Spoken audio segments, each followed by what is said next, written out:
করেছিলাম বৈষম্য বিরোধী ছাত্র আন্দোলন, সেই ব্যানারটাই যেন কখনো বৈষম্য বিরোধী না হয়ে যায়। আমি বলবো যে ফ্যাসিস্টের বিরুদ্ধে আমরা আন্দোলন করেছিলাম, সেই ফ্যাসিস্ট যেন আবার নতুন করে তৈরি না হয়। আমি বলবো আজকে থেকে এই খুনের হত্যার বিচারের জন্য আজকে আমরা এখানে জড়ো হয়েছি, যেন আমরা আমাদের ভাই বোনদের হত্যার বিচার পাই। আমি বলবো একজন পাবলিকের ছাত্র মারা গেলে, একজন প্রাইভেটের ছাত্র মারা গেলে এই ধরনের কোনো কিছু শুনতে চায় না, জানতে চায় না। আমি চাই একজন ছাত্র হত্যা মানে একজন ছাত্র, সে হোক পাবলিকের, সে হোক প্রাইভেটের, সে হোক জাতীয় বিশ্ববিদ্যালয়ের, সে হোক স্কুল কলেজের। আমরা চাই না, বিশেষ করে আমি আরেকটা কথা বলতে চাই যে আমাদের কিছু নারীদের নিরাপত্তা নিয়েও কথা বলতে চাই, কারণ এখানে যেহেতু গণহত্যার জন্য আসছি। আমি দেখেছি আমার একজন বোন খুন হয়েছে বা অ্যাক্সিডেন্টের শিকার হয়েছে 300 ফিট ব্রিজে, কিন্তু আমি গতকালকে আরেকটা রিপোর্ট দেখেছি যেখানে আমার আরেকটা বোন ধর্ষণ হয়েছে এবং যার চোখ উপড়ে ফেলা হয়েছে। আমার প্রাইভেট বিশ্ববিদ্যালয়ের শিক্ষার্থীদের হত্যার বিচারের পাশাপাশি আমি দাবি জানাই প্রত্যেকটা ধর্ষণের বিরুদ্ধে, প্রত্যেকটি নারী নির্যাতনের বিরুদ্ধে, প্রত্যেকটি ছাত্র হত্যা, খুন, গুম, অত্যাচার এবং প্রত্যেকটি ক্ষেত্রে দুর্নীতির অত্যাচারের বিরুদ্ধে। আমি বলবো আমাদের নারীরা যখন আমরা ভয়েস রেইজ করি তখন আমাদের পুরুষেরা অনেক সময় ভয় পায়, কারণ তারা তাদের অস্তিত্ব নিয়ে ভয় পায়। নারীদের বেশি শক্তি আপনাদের থেকে দুর্বল, কিন্তু নারী যদি আপনাদের সাথে সমান তারে এগিয়ে যেতে চায় সেটা হচ্ছে তার শিক্ষা, তার মধ্যকার নীতিবোধ। তো আমি বলবো যে আপনারা যে ফ্যাসিস্টের বিরুদ্ধে আন্দোলন করেছেন, নতুন করে আপনারা ফ্যাসিস্ট হবেন না। নতুন করে বৈষম্য বিরোধী ব্যানারটাই যেন কখনো বৈষম্য না হয় সেটা আমি পুনরাবৃত্তি করছি, কারণ আমি অনেক কষ্ট পেয়েছি যখন দেখেছি আমার প্রাইভেট বিশ্ববিদ্যালয়ের 3 জন শিক্ষার্থী, ইস্ট ওয়েস্টের শিহান, AIUB এর সীমান্ত এবং হচ্ছে গিয়ে আরো একজন UIUN ইউনিভার্সিটি শিক্ষার্থী খুন হয়েছে।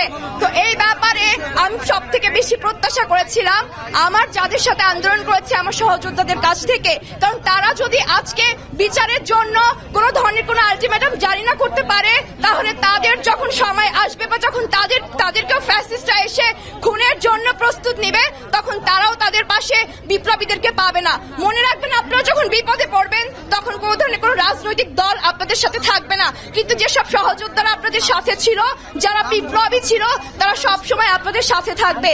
তো আজকে আমি জোরদার দাবি জানাচ্ছি স্বরাষ্ট্র মন্ত্রণালয়ের কাছে, যেন এই 3টি হত্যা সহ যতগুলা হত্যা হয়েছে, পিলখানা হত্যাকাণ্ড, এবং এখানে আরো একটা ব্যাপার মেনশন করতে চাই, আমাদের দেশের যেটা গত 15 বছর স্বৈরাচারের শাসনে যেটা আমরা দেখেছি যে একটা ইস্যুকে ঢাকতে আর একটা ইস্যু ক্রিয়েট করা হয়। আমরা কিন্তু ভুলিনি, আমরা কিন্তু ভুলবো না।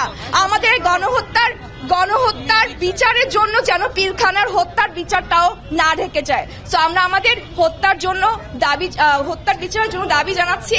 আজকে আমরা এখানে যে বিক্ষোভ সমাবেশটির জন্য দাঁড়িয়েছি, সেখানে আমরা সর্বজনীন ভাবে আমাদের ইমরান ভাই 3 দফা স্পেস থেকে দেওয়ার পরে আমরা সর্বজনীন তাদের সাথে কথা বলে একটি সর্বজনীন 3 দফা দাবি পেশ করছি।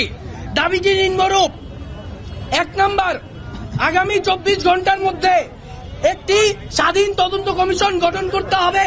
যে তদন্ত কমিশনের মূল প্রাথমিক কাজ থাকবে যে আমাদের সারা দেশে যেই প্রাইভেট ইউনিভার্সিটি শিক্ষার্থীদের ওপর গুপ্ত হত্যা হচ্ছে, তা কি আদৌ কোনো বিচ্ছিন্ন ছিনতাইয়ের ঘটনা নাকি আওয়ামী ফ্যাসিস্টদের পরিকল্পিত হত্যাযজ্ঞ, এবং যেই আমার ভাইগুলি মারা যাচ্ছে তাদের হত্যার বিচার অবিলম্বে পাশ করিতে হবে। 2, প্রতিটি থানায় কমপক্ষে প্রতি রাতের সন্ধ্যাবেলার পর থেকে 2টি টহল গাড়ি সার্বক্ষণিক টহল দিবে। তারা ক্রাইম পেট্রোলিং করবে এবং কমপক্ষে 2টি টহল গাড়ি প্রত্যেকটি এলাকার প্রত্যেকটি থানার আন্ডারে টহল দিতে হবে কন্টিনিউয়াসলি। 3, প্রতিটি ওয়ার্ডে এরিয়ার সংরক্ষণকালে কমপক্ষে 5 সদস্য বিশিষ্ট প্রতিটি গলির সামনে এবং পিছনে গুরুত্বপূর্ণ সংযোগস্থলে এবং রাস্তার বিভিন্ন গুরুত্বপূর্ণ এলাকায় 5 সদস্য বিশিষ্ট পোস্ট গার্ডের ব্যবস্থা করতে হবে, যাদেরকে নন লিথাল ওয়েপন দ্বারা ওয়েপেনাইজ করা হবে, ইকুইপ করা হবে, যাতে তারা এলাকাবাসীর এই ধরনের যে কোনো ঘটনায় সুরক্ষা প্রদান করতে পারে। আমি হচ্ছে বেসরকারি ইস্ট ওয়েস্ট ইউনিভার্সিটির একজন অ্যালামনাই। তো গত 1 সপ্তাহ আগে, গত বুধবার আমাদের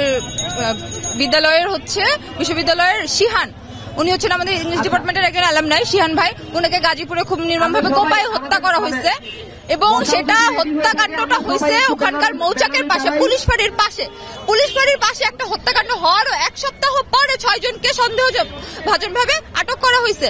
কিন্তু এই 1 সপ্তাহের মধ্যে আরো একজনকে খুন করা হয়েছে। গতকাল রাত 8:30 থেকে নর্থ সাউথের একটা স্টুডেন্টকে কোপায় হত্যা করা হয়েছে।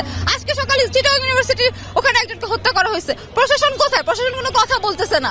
হ্যাঁ, পুলিশ আজকে আমাদেরকে আসছে বলতে আমরা কোনো রাস্তা আটকাবো, রাস্তা অবরোধ করবো। যখন হত্যাকাণ্ড হচ্ছে তখন ওরা আটকাইতে পারতেছে না, কিন্তু আমরা যখন বিক্ষোভ করতেছি তখন আমাদেরকে আটকাইতে বলতেছে। আমাদের বক্তব্য প্রশাসন বরাবর, স্বরাষ্ট্র মন্ত্রণালয় বরাবর, স্বরাষ্ট্রমন্ত্রী কি করতেছে তার কাছে আমাদের দাবি দেওয়া 3টা প্রজ্ঞাপন আমরা জারি করে দিছি। আজকে 3টা প্রজ্ঞাপন 24 ঘন্টার মধ্যে এই প্রজ্ঞাপন ওরা অ্যাকসেপ্ট করতে হবে।